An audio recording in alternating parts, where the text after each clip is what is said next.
we have to do is through our own people going out in the field, the kind of inputs that we get through our consultants and through.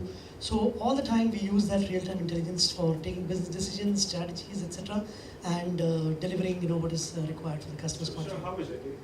You have technology that takes care of Oh, it? technology certainly we have. We have actually everything is HIS for us.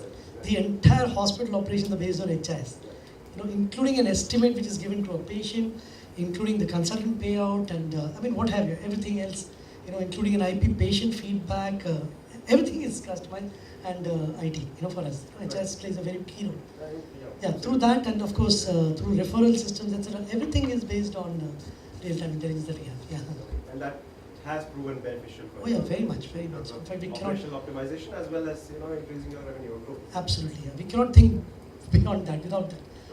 Yeah. Sudha, would you care to? In CPG, the most important stakeholder is the consumer, and depending on what we sell, sometimes it's quite impossible to capture it real time. For example, we are big sellers of soap. We can't capture real time how a consumer is using it and how many grams of soap got used.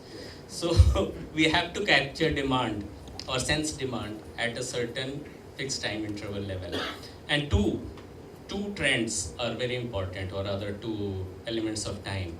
One is a daily cycle, and that's largely because consumers sleep at night. So there is a daily cycle in terms of consumer behavior. And also, not only the consumers sleep at night, but the shops close at night, most of the shops. So there is a daily cycle of how much has been bought or how much a consumer has consumed. And in India particularly, there is a monthly cycle.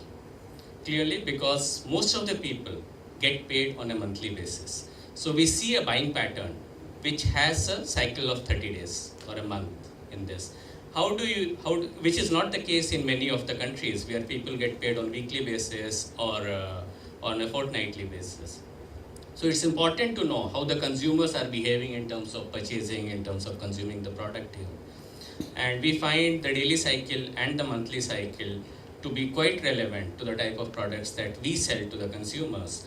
And it's important to sense demand and use these two time periods very intelligently in the demand sensing solution.